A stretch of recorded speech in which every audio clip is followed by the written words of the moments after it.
کہ ہمیں کسی میت پر 3 دن سے زیادہ سوگ کرنے سے منع کیا جاتا تھا، لیکن شوہر کی موت پر 4 مہینے 10 دن کے سوگ کا حکم تھا۔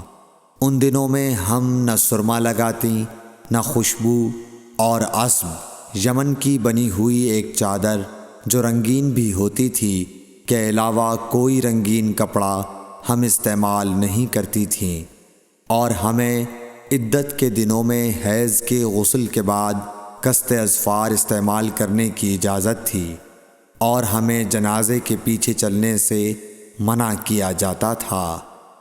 اس حدیث کو ہشام بن حسان نے حفصہ سے، انہوں نے ام عطیہ سے، انہوں نے نبی کریم صلی اللہ علیہ وسلم سے روایت کیا ہے۔